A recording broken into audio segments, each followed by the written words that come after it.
പ്രേക്ഷകരുടെയും ആരാധകരുടെയും ഒരുപാട് നാളത്തെ കാത്തിരിപ്പിനൊടുവിൽ കഴിഞ്ഞ ദിവസം വേൾഡ് വൈഡ് റിലീസ് തീയതി പ്രഖ്യാപിച്ചിരിക്കുകയാണ് മമ്മൂക്കയുടെ കോമഡി മാസ് എന്റർടൈനർ ചിത്രം ടർബോ. ബിഗ് ബജറ്റിൽ വൈശാഖ് സംവിധാനം ചെയ്ത ചിത്രം ജൂൺ 13-നാണ് തിയേറ്ററുകളിലെത്തുക. ക്വാളിറ്റിയിൽ ഒരു വിട്ടുവീഴ്ചയും വരുത്താത്ത മമ്മൂട്ടി കമ്പനിയുടെ ബാനറിൽ ഒരുക്കിയ ചിത്രം എന്ന നിലയിൽ പ്രഖ്യാപന നാൾ മുതലേ ഹൈപ്പുള്ള ചിത്രം മമ്മൂട്ടിയുടെ കരിയറിലെ ഏറ്റവും വലിയ റിലീസിനാണ് തയ്യാറെടുക്കുന്നത്. അതുകൊണ്ട് തന്നെ ബോക്സ് ഓഫീസ് കളക്ഷനിലും മമ്മൂക്ക പുതിയ റെക്കോർഡുകൾ സൃഷ്ടിക്കുമെന്നും ഉറപ്പാണ്.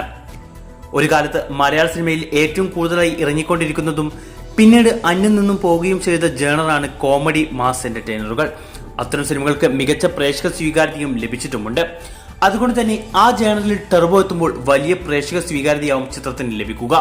പ്രേക്ഷകരിൽ നിന്നും നിരൂപകരിൽ നിന്നും പോസിറ്റീവ് റിപ്പോർട്ട്സുകൾ ലഭിക്കുകയാണെങ്കിൽ കേരള ബോക്സ് ഓഫീസിൽ വേൾഡ് വൈഡ് ബോക്സ് ഓഫീസിലും റെക്കോർഡ് കളക്ഷൻ തന്നെ ചിത്രം സ്വന്തമാക്കും. കോമഡിയോടൊപ്പം ഒരുപാട് വമ്പൻ ആക്ഷൻ സീക്വൻസുകളുമുള്ള ചിത്രത്തിന്റെ പുതിയ പോസ്റ്ററുകളും ടീസർ ട്രെയിലർ തുടങ്ങിയവയും വൈകാതെ ഒഫീഷ്യലായി പുറത്തുവിടും. കാത്തിരിക്കാം ടർബോ ജോസ് ആയിട്ടുള്ള മമ്മൂക്കയുടെ അഴിഞ്ഞാട്ടത്തിനായി. ടർബോയിൽ നിങ്ങൾക്കുള്ള പ്രതീക്ഷകൾ കമന്റ് ചെയ്യൂ.